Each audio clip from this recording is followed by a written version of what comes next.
de pseudoestratificado con cilios a un epitelio cilíndrico con cilios. Entonces ahí voy teniendo las zonas de transformación y los sitios para poder hacer el cambio, que es donde están las células madre que tienen esa configuración. Entonces yo ese cambio de adaptación lo tengo con respecto a qué, al número, al tamaño, a la activación metabólica y a la función de la célula. Entonces recuerden que el número, ¿cómo se llama el proceso de adaptación? Cuando se me incrementa el número. Hipertrofia. Hiperplasia. Y cuando se aumenta el tamaño. Hipertrofia. Y cuando se disminuye la actividad metabólica. Atrofia. Y cuando yo cambio mi fenotipo. Metaplasia. Recuerde que cambio de fenotipo hace que cambie mi función, ¿no?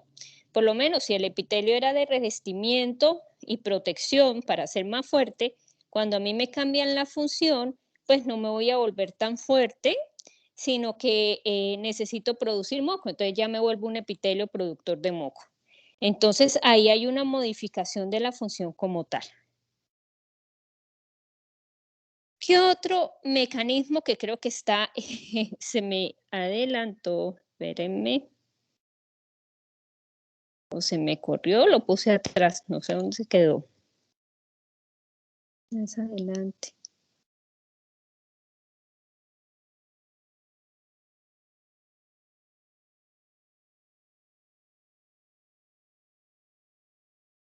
Ah, era acá. Recuerden que la atrofia, nosotros habíamos hablado que se utiliza una vía que es la vía de la ubiquitina. Recuerden que la atrofia, la célula empieza a dejar de, o sea, la célula deja de recibir nutrientes y empieza a hacer un proceso que se llama autofagia, que es comerse ella misma. Recuerden que la célula constantemente está en recambio. ¿Cómo así constantemente? Pues como la célula en la parte externa está siendo atacada por radicales libres, por muchas sustancias que a veces en el metabolismo que nosotros producimos producen daño en la misma membrana. Esas proteínas que se dañan en la membrana o esos fosfolípidos o esos lípidos que se dañan en la membrana, se está haciendo el recambio constante. Como yo dejo de recibir los nutrientes para poder producir esas proteínas que se me dañan o esos fosfolípidos o esos lípidos que se me dañan, pues tengo que empezar a echar mano de lo que tengo adentro, de la misma membrana. Entonces la célula empieza a hacer el proceso de movilización de esas proteínas, de esos lípidos, de esos fosfolípidos. El problema de hacer esa movilización de esas sustancias es que lo que más nos va a dificultar la cuestión es que recuerden que en todas las clases les he repetido que nosotros necesitamos aminoácidos esenciales para producir adecuadas proteínas. Como la célula deja de recibir nutrientes, ella deja de utilizar la maquinaria para interiorizar esas sustancias porque gastan mucho ATP o para sacar los desechos. Entonces lo que ella hace es coger las proteínas, la degrada, empieza a utilizar la vía de la ubiquitina, que es que fragmenta las proteínas, esos aminoácidos son captados nuevamente a partir, recuerden, en el sitio del marco de lectura que es en el ribosoma, y después se van esos aminoácidos en filita india hacia el aparato de Golgi para hacer el ensamblaje. Como no tengo aminoácidos esenciales y a veces esos aminoácidos que no están van a ser reemplazados por unos aminoácidos no esenciales que tienen casi la misma carga, a pesar de que tengan casi la misma carga, esa proteína va a ser mal plegada.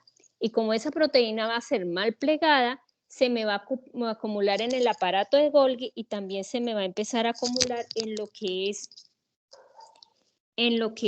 en el retículo endoplasmático rugoso. O sea, se me bloquea el sistema.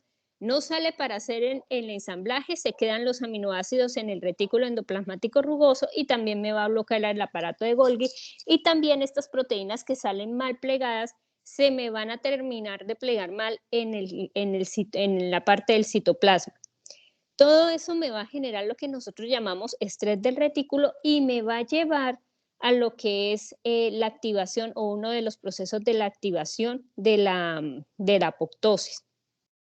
Esto era lo que yo les mostraba en la clase anterior. Recuerden los surcos, las circunvoluciones, generalmente los espacios, o sea, donde ustedes pueden meter los deditos entre los surcos y las circunvoluciones, siempre son bien pegaditos, pero si ustedes ven el cerebro que está rotulado como B, se ve mucho más espacio entre los surcos y las circunvoluciones, y eso es lo que me va a llevar a lo que nosotros decimos que es atrofia. Nosotros tenemos todo lo que me produzca disminución del flujo sanguíneo, ya sea por alteración arterial, ya sea porque tengo una malformación cardíaca, ya sea porque no hago colaterales, todo lo que ustedes quieran hacer, o sea, en esa parte me va a generar atrofia como tal. Bueno, ahora, ¿qué pasa con las lesiones celulares reversibles? Entonces recuerden que cuando veíamos la clase al principio, yo les decía que tanto en las lesiones reversibles como irreversibles, el primer cambio es igualito en las dos. O sea que el primer cambio es que la célula se hinche. ¿Por qué? Porque hay una disminución de la producción de ATP o de la fosforilación oxidativa, lo que va a hacer que me alteren los canales de sodio y potasio, y eso lo que me provoca es que entre mucha agua y la célula se me vuelva, o que la célula vaya a presentar edema.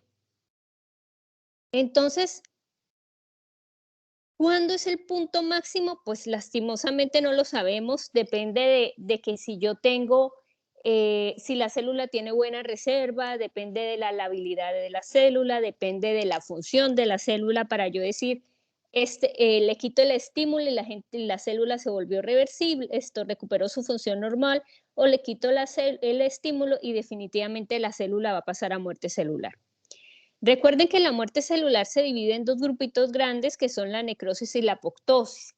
A ustedes les explicaron la apoptosis. Recuerden que a nosotros nos decían la apoptosis, ¿cómo se define? Cuando les explicaron a ustedes la apoptosis. ¿Cuál es la definición de apoptosis? Que es la muerte celular programada. ¿Qué es la muerte celular? ¿Y es fisiológica o es patológica? Puede ser de las dos. Sí, pero cuando les explicaron más, ¿qué les decían? Fisiológica. Que era fisiológica, patológica no. Al principio les decían a ustedes que era fisiológica. Pues resulta que aquí ustedes ya van a ver la muerte celular programada, no como en la parte fisiológica que nosotros lo vemos, o sea, utiliza las mismas vías, pero el problema es que la activación ya va a ser como un proceso patológico de un estrés o de un agente externo que me genera un estrés en la célula y que la célula no va a ser capaz de recuperarse. Recuerden que independientemente de las dos, o sea, de yo tener necrosis y apoptosis, o para yo poder tener cualquiera de las dos, yo dependo de que obligatoriamente la membrana esté íntegra. Si mi membrana está con muchos huequitos y empieza a hacer los cuerpos apoptóticos, definitivamente la membrana se va a estallar y no voy a alcanzar a hacer apoptosis. Pero si la membrana está un poquito más íntegra, entonces sí voy a alcanzar a fragmentar, a hacer los cuerpos apoptóticos y hacer todo el proceso de división.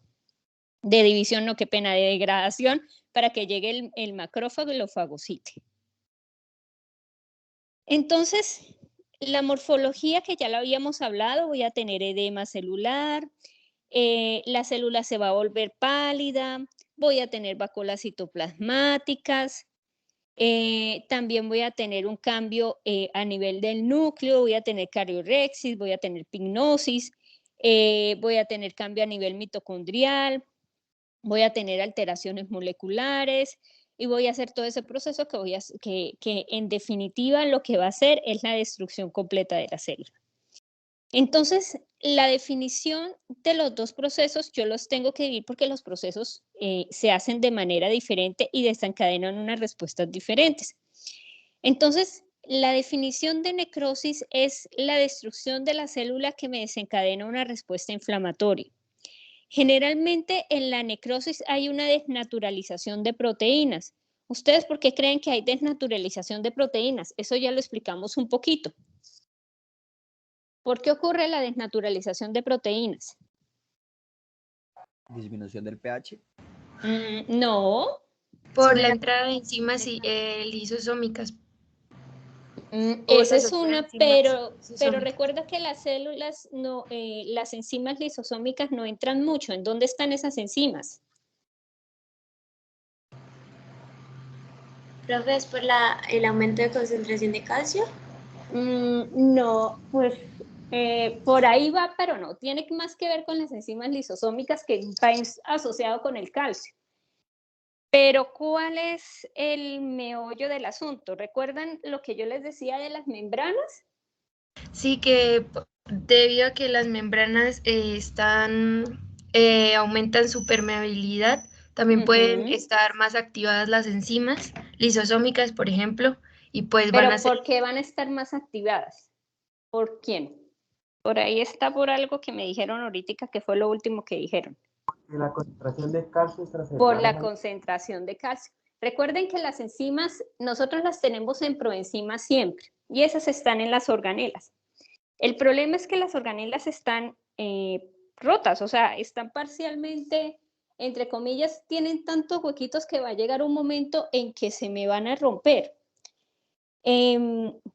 Cuando estas enzimas se rompen, entran en contacto con el calcio que entró, que se está saliendo de las organelas, principalmente de la mitocondria, de las otras organelas también se sale, y de la parte externa de la célula. Entonces, cuando entra en contacto con estas, lo que me va a hacer es un proceso de activación de estas enzimas y me van a producir la degradación de la célula. Generalmente cuando yo hago necrosis no son enzimas de afuera, son las mismas enzimas mías las que me destruyen. Pero resulta que me destruyen a mí y cuando yo rompo la célula, me destruyó a mí. ¿Qué pasa con la célula que está al lado y la otra que está al lado? Que estábamos unidas por desmosomas o por hemidesmosomas.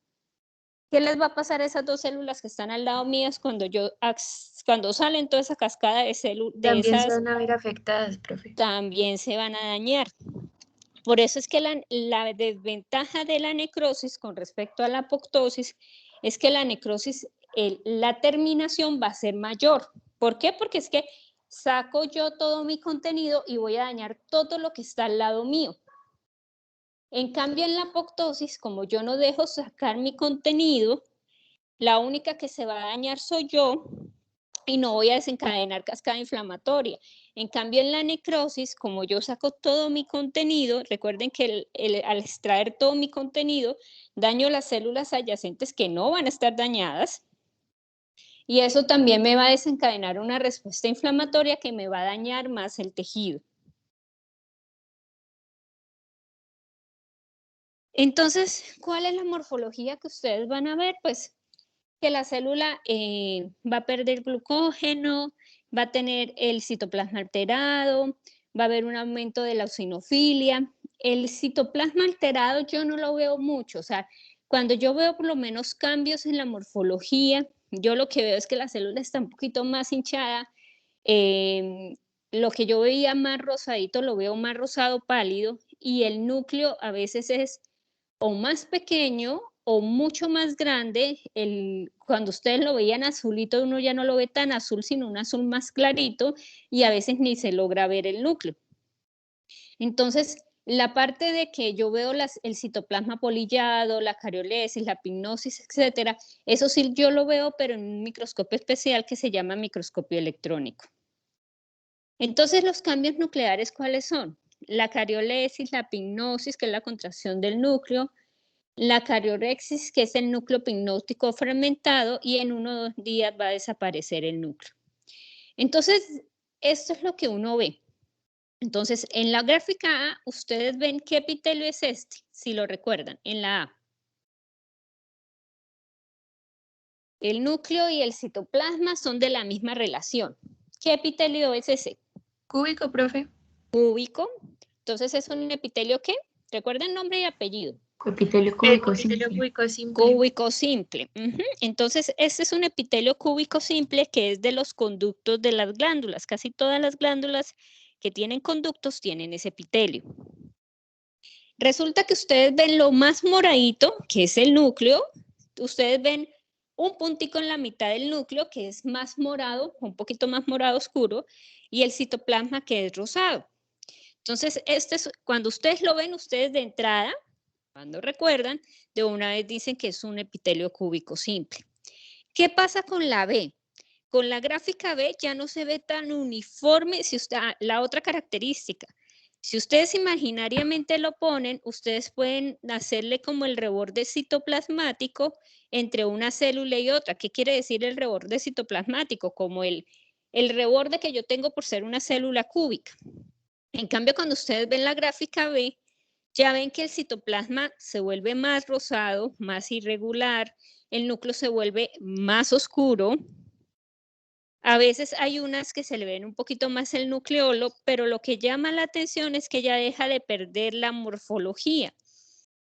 Si ustedes ven la de arriba, hacia este es el reloj mío, la que está al lado izquierdo, que sería como hacia las 11 según las manecillas del reloj, o la que está hacia la 1 según las manecillas del reloj. Si yo les pongo ese segmento, ahí ustedes me pueden decir que es un epitelio cúbico simple en la gráfica B. No, porque no se ve la morfología bien, no se le ve ese citoplasma. Si yo lo veo más abajo, o sea, lo que está en la parte del epitelio que está hacia el lado derecho abajo, ahí yo ya veo algunas células con alguna morfología que yo puedo decir era un epitelio cúbico simple. Pero con el lapso del tiempo, miran la gráfica C. Ya no se ven núcleos, son muy poquitos los núcleos que hay unos pignóticos, todos mucho más oscuros, más negros, el citoplasma mucho más claro, pero mire que ya no se pierde esa morfología como tal. Entonces, para yo decir que era un epitelio cúbico simple es muy difícil. Si me llega ese pedacito ahí. Si me llega ese pedacito ahí, yo digo que es una necrosis y no puedo decir ni siquiera órgano, pero si resulta que me llega un fragmento un poquito más grande y empiezo a ver por ahí que hay glomérulos con las mismas características, que hay otras estructuras ahí asociadas, yo puedo decir que es un parénquima renal, pero cuando es solamente ese fragmento, recuerden que en patología a veces nos llegan biopsias de 0,3 centímetros. 0,3 centímetros, ¿cuánto es? Es nada, o sea, es muy chiquito. Entonces, a veces biopsian lastimosamente es la necrosis o lastimosamente biopsian el sitio que está dañado. Entonces, a veces ni siquiera podemos saber qué órgano es. A no ser de que no me escriban en la papeleta, ¿no? Entonces me dicen, tomé la biopsia de hígado. Entonces me llega y no veo sino pura necrosis. Entonces yo digo, hígado, necrosis. Pero resulta que si ni siquiera me anotan qué órgano es, pues yo tampoco puedo decir qué órgano es. A veces sí, pero otras veces cuando las biopsias son muy pequeñas, no me deja ver sino pura necrosis, entonces lastimosamente pues uno ni siquiera se ubica en el órgano y hay médicos que se malgenian que le dicen a uno, pero ni siquiera le puso el órgano. Y yo, doctor, la biopsia me llegó de 0,3, llegó pura necrosis. Y pues lastimosamente a mí la bolita de cristal no me la enseñaron a leer cuando yo estaba estudiando patología. O sea, si usted a mí no me colabora, que usted es el que toma la muestra, el que usted ve el órgano, así sea abriendo el paciente o tomando la muestra por ecógrafo, usted es el que está viendo el órgano. Si usted no me colabora poniendo el órgano, a mí me queda mucho más difícil porque no le puedo poner el órgano porque no lo veo, no lo identifico. Entonces, ¿qué tal que me dé a mí por poner que la biopsia que me mandaron es un riñón y resulta que la biopsia que me mandaron es un páncreas y que tiene necrosis? Entonces, ahí que van a decir que la patóloga no sabe leer y resulta que realmente nosotros no estamos viendo el órgano que es porque se ve mucha necrosis y no se puede identificar el órgano. Entonces, ¿cuáles son los patrones que nosotros tenemos de necrosis? Hay varios patrones. Entonces, tenemos una necrosis que se llama la necrosis coagulativa. Esa necrosis coagulativa se observa generalmente cuando hay oclusión de un vaso sanguíneo arterial. O sea, es la necrosis que aparece cuando yo tengo un infarto. Esta necrosis coagulativa se caracteriza porque hay una desnaturalización de proteínas, así como vimos en la gráfica anterior, o sea, aquí como esta. Esa desnaturalización de proteínas hace que se vaya el núcleo, que el citoplasma se pierda un poquito, pero la gran ventaja es que se mantiene la estructura del órgano como tal. O sea, si vemos esta gráfica, por lo menos ustedes ven acá en la gráfica A, esta es la parte de un parénquima renal. Miren ustedes los glomérulos en la parte de arriba hacia las más o menos 11, 9, 11, ahí ustedes ven un glomérulo. ¿Por qué yo digo que hay infarto? Porque mire que cambia la coloración. ¿Qué color es el resto del parénquima? ¿De qué color lo ven? ¿De café o de blanco? ¿Qué color lo ven? Café. Y donde está el infarto se ve blanco. Eso ya es la fibrosis con el tiempo. Pero cuando yo vengo y veo en el microscopio, entonces ustedes ven hacia la esquina del lado derecho, ven todo rosadito, pero no ven puntos en lo rosadito. Y hacia la esquina del lado izquierdo, donde está la B, ven lo rosadito con punticos azules. ¿Sí lo ven o no lo ven? Sí se ve. Y ven hasta un glomérulo con muchos punticos arriba. Entonces, ¿qué es la diferencia? La diferencia es que cuando yo tengo la parte de la necrosis, recuerden, o la necrosis de coagulación por oclusión de un vaso sanguíneo, recuerden que yo hago todo el proceso de destrucción del núcleo, de la desnaturalización de proteínas, todo ese proceso lo hago, pero va a quedar solamente la arquitectura de lo que quedó ahí. O sea, yo veo la arquitectura de lo que era un túbulo, la arquitectura de lo que era un glomérulo, y lo que no está dañado, pues lo voy a seguir viendo normal. Entonces, esa es la característica, por lo menos si un paciente me hace un infarto agudo de miocardio y vive, porque es que lastimosamente el infarto agudo de miocardio es una patología de que el paciente tiene riesgo de hacerme arritmias cardíacas mientras se recupera, porque hay afectación de todo lo que está adyacente, que eso lo vamos a ver un poquito más adelante.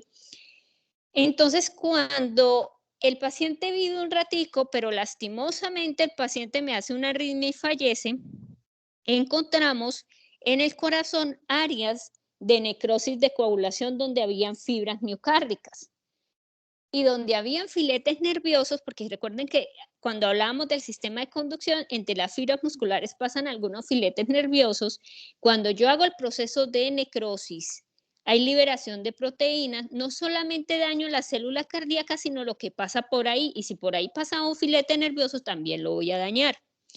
Entonces, cuando yo vengo y extiendo la lámina y reviso, el paciente ya tiene más o menos más de 2 días o más o menos 3 días después del infarto, yo empiezo a ver áreas de necrosis, yo ya sé que el señor me hizo un proceso de obstrucción arterial, porque en la necrosis yo solamente veo como la fibra muscular, pero no le alcanzo a ver el núcleo. Y no alcanzo a ver muy bien las proteínas, sino que veo como una cosita rosadita ahí en la superficie. Porque uno alcanza a ver la parte de las proteínas de contracción. Entonces, tienen ustedes acá otro proceso que se llama la necrosis de licuefacción. Hay un único órgano que, a pesar de que me haga, hay un único órgano que así me haga oclusión o me haga otro proceso, me va a hacer necrosis de licuefacción.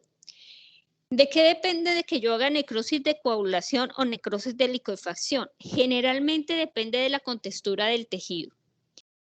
Y el único órgano es el cerebro. El cerebro tiene una contextura como natilla. Sí, bueno, ustedes, pues lastimosamente cuando lo vieron ya fijado cuando vieron anatomía. Pero cuando uno hace las necropsias, el cerebro tiene una contextura como entre cuajada y natilla. ¿Sí han visto la cuajada o la natilla? O otro más asociadito, como el flan, más o menos.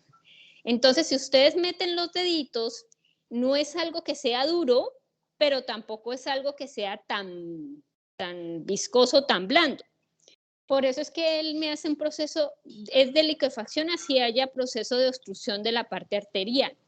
En cambio, los órganos sólidos y los órganos como esponja, como es el pulmón, ellos sí uno puede diferenciar entre necrosis de coagulación, entre necrosis de liquefacción, etc. Entonces, la necrosis liquefactiva, aquí en este tipo de necrosis yo no voy a tener la arquitectura del órgano. Este tipo de necrosis ocurre cuando hay un proceso infeccioso. Entonces, cuando el patólogo le reporta a ustedes que hay necrosis liquefactiva, ustedes de entrada ya saben de que hay una infección. ya sea bacteriana, ya sea por hongo, ya sea por parásitos, donde el organismo hace que lleguen muchos neutrófilos. Y cuando llegan los neutrófilos a tratar de destruir lo que me está produciendo la infección, recuerden que las células inflamatorias se desgranulan y liberan muchas sustancias para destruir esos agentes causales, pero también me van a destruir las células adyacentes que están.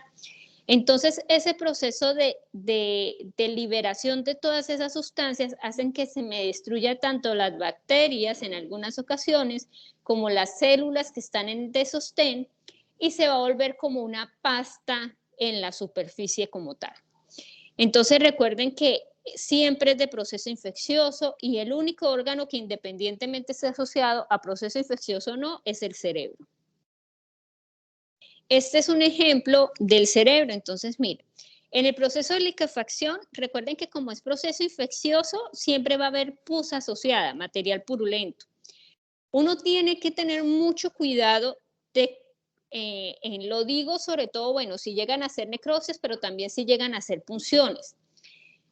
En cerebro, por la oclusión de un vaso sanguíneo, el cerebro va a hacer una extravasación de líquido que se llama exudado, pero por las características es de color como amarillo. O sea, nosotros eso, cuando es blanco, nosotros llamamos que es cetrino. Cuando es amarillito, le decimos que es un proceso que es amarillo, muy parecido como cuando has tomado mucho líquido y vas a orinar, pero no es una orina amarilla, amarilla brillante, sino que es una orina muy parecida como amarillita clara. Eso lo van a ver y tienen que tener mucho cuidado en no poner que es membranas purulentas, porque me ha pasado con médicos de experiencia que ese mismo líquido lo podemos tener en las cavidades pleurales y en las cavidades abdominales, y cuando cogen y abren, como eso tiene fibrina, recuerden, ¿qué es lo que hace la fibrina? ¿Recuerdan qué participa o qué es lo que hace la fibrina como tal? La fibrina actúa en la cascada de coagulación, profe. En la cascada de la coagulación. Entonces, si como eso tiene fibrina, me va a generar como unos puentes y me hacen unas adherencias y a veces confunden esas adherencias con material purulento. Lo digo porque es que cuando uno dice material purulento de entrada, ¿ustedes qué se imaginan? Cuando yo digo material purulento. Algo verdecito. Ajá, pero eso es sinónimo ¿de qué? Infección. De infección. Entonces, si ustedes me ponen que un líquido tiene material purulento y resulta que yo voy a ver y no tiene nada de material purulento, y cuando yo veo la foto es este tipo de líquido, o sea, ese tipo como de exudado que no es purulento, y me toca a mí decirles, no, eso no es purulento, pues a veces los confunde y a veces más porque por lo menos si es un proceso de necropsia y me la cierran con que fue un proceso infeccioso, toca volver a abrir la necropsia porque no fue un proceso infeccioso que fue lo que lo mató. Y si es por lo menos, si el paciente está hospitalizado, resulta que a veces es otra cosa asociada y desmentir un médico a veces es complicado. Entonces, siempre en las descripciones deben tener mucho cuidado y no hacer diagnósticos de entrada. Por lo menos a mí mis profes me enseñaron que macroscópicamente yo a veces puedo decir que es necrosis, pero es mejor describirla y no decir en la parte de la descripción macroscópica que yo veo necrosis, sino que uno la describe como que se observa un área como de plastrón blanco o un área de consistencia más blanda. Entonces uno las describe o que puede ser muy sugestivo de necrosis, pero uno ya lo confirma en el microscopio porque uno no la puede confirmar macro, no tanto, siempre en el microscopio. ¿Qué pasa en el cerebro? En el cerebro, así sea cualquiera de los dos tipos de necrosis, recuerden que en el cerebro solamente tengo, en el cerebro solamente tengo un tipo de necrosis, pero así dos eventos diferentes, ya sea por oclusión de un vaso sanguíneo o por proceso infeccioso. Con el tiempo, el sitio que fue afectado va a perder toda la sustancia, ya sea blanca o gris. Y con el tiempo van a empezar a tener huecos en el parénquima cerebral.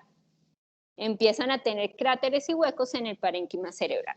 Entonces, por lo menos aquellos pacientes que tuvieron un accidente cerebrovascular y quedaron en coma, y resulta que estos pacientes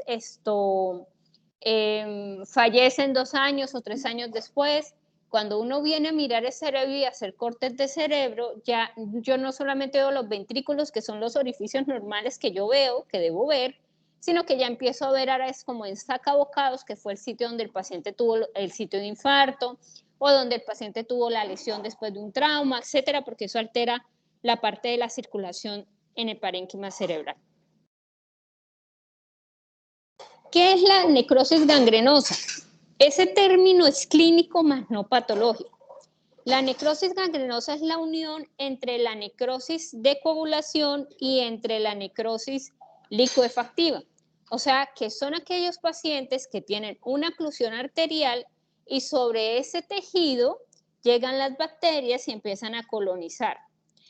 Esa necrosis uno ¿dónde más la ve? Pues en las extremidades, cuando hay trauma o cuando un paciente tiene una alteración vascular arterial, por lo menos los pacientes diabéticos o aquellos pacientes que tienen enfermedades ateromatosas severas, donde los sitios donde no les circula muy bien la sangre, que son el pie, estos pacientes también tienen un problema en muchas ocasiones de sensibilidad y no se dan cuenta que se pullan, se golpean, se entierran algo, y es muy fácil que entren los microorganismos y le generen las úlceras. Asociado con la disminución del flujo sanguíneo, pues posteriormente va a llegar a la necrosis, que después toca hacer el proceso de amputación. Entonces, cuando nosotros nos llegan esas piezas quirúrgicas, nosotros nunca ponemos necrosis gangrenosa, nosotros siempre ponemos necrosis de licuefacción más necrosis de coagulación. Y la necrosis gangrenosa, pues si ustedes ven los dos términos, ya saben que es una necrosis gangrenosa. Es que la necrosis gangrenosa es más de descripción macroscópica que micro. La necrosis gaseosa, que es una necrosis muy particular y es un signo patognomónico cuando yo la veo, porque viene acompañadito de células inflamatorias, de células gigantes multinucleadas, de histocitos, etcétera. Es muy patognomónico de la tuberculosis y de algunas infecciones por hongos. Se ve como requesón. Ustedes han visto el requesón, el que untan en el pan, así igualito se ve. En patología a nosotros nos gusta comparar todo con la comida, porque seamos, sino que tiene una similitud. Entonces, cuando nosotros vemos ese tipo de necrosis en los tejidos, sospechamos en muchas ocasiones que sea tuberculosis. Entonces, esto es un parénquima pulmonar. Recuerden que todo debería ser moradito, pero miren en la parte central que ustedes ven un color blanco, todo eso es la parte de necrosis. Esa necrosis hace cavitaciones porque se pierde el tejido y por eso es que a veces el paciente se muere, porque esa cavitación va directo hacia algún vaso pulmonar grandecito que le va a producir una hemorragia a veces masiva en el parénquima pulmonar, que el paciente muere por choque hipovolémico, por hemoptisis severa o porque hace una hemorragia severa en el parénquima pulmonar. El otro tipo de necrosis es la necrosis grasa, que es cuando hay formación de jabones con la grasa. Y recuerde que se da por la liberación de calcio. Donde yo veo más necrosis grasa es cuando hay una inflamación del páncreas y el tejido que va a sufrir esa necrosis grasa más común es la que está, el epiplón que está rodeando el páncreas. Pero también lo puedo ver después de traumas, por lo menos, que le golpearon. A veces esa es la consulta de los niños, de las niñas, que juegan baloncesto o que juegan fútbol y accidentalmente le golpean la glándula mamaria, un codazo accidental en la glándula mamaria, y resulta que eso me va a generar una respuesta inflamatoria que me lleva a la formación de necrosis grasa, y la manifestación clínica es una masita en la glándula mamaria.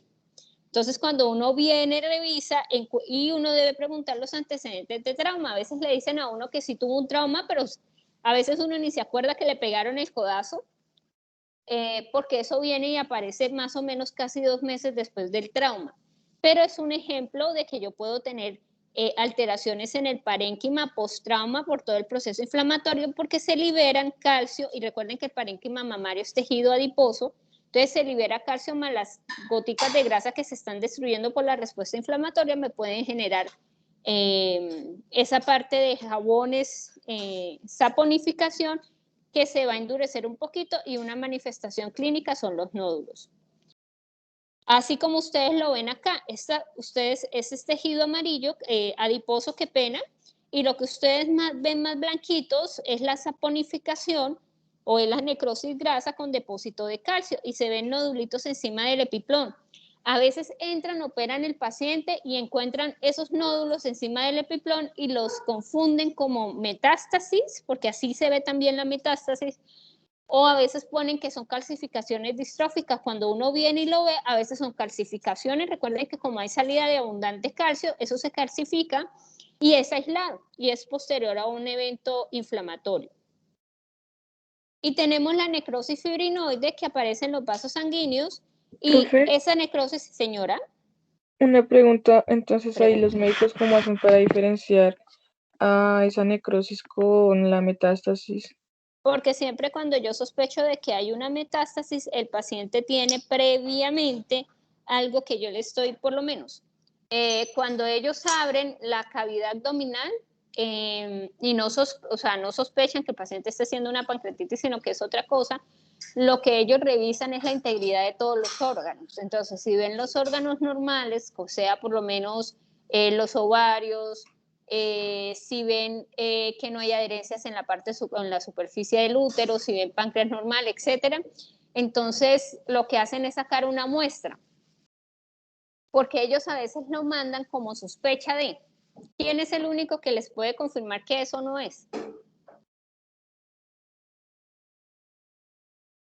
El patólogo. El patólogo, porque el patólogo lo tiene que procesar y revisarlo en el microscopio. Si yo en el microscopio, porque él me pone en la cirugía, me pone órganos normales, no veo lesión tumoral, yo tengo que mirar si tiene células tumorales y como va a ser tan chiquito, porque es que miren, esos nódulos, lo máximo, mire, ustedes tienen unos ahí que miden 0,3 centímetros, a otros que miden 1 centímetro. Hay médicos que son tan bonitos que en lugar de biopsiar el de 1 centímetro, me biopsian el de 0,3. Entonces, peor todavía, tengo menos células. Entonces, cuando me llegan a mí ese tejido, nosotros lo revisamos y si vemos células en la superficie que me forman glándulas, que me forman papilas, etcétera, se ganó inmunohistoquímica para poder definir qué tipo de lesión tumoral es. Pero si yo veo que es pura necrosis con calcio encima, entonces yo le reporto a él que es necrosis grasa y él tiene que mirar porque probablemente vino y hizo necrosis grasa. A veces es muy difícil determinar por qué lo hizo. Por lo menos las colitis, algunos procesos inflamatorios esporádicos a nivel gastrointestinal produce esa necrosis. La pancreatitis sí es más llamativa, porque es que la pancreatitis se descompensa mucho el paciente y en muchas ocasiones hay que hospitalizarlo. Chicos, yo les voy a pedir un favor, voy a desayunar, pero es que tengo que salir a Duarte, pero voy a tener una reunión muy cortica como de 15 minutos. ¿Será que nos podemos volver a conectar como a las 7:30? Sí, Para no profe, dejarlos nos vemos. esperando. Bueno, entonces nos vemos a las 7:30 y revisen un poquito y ahorita terminamos de ver el capítulo. Muchas gracias, nos vemos ahorita.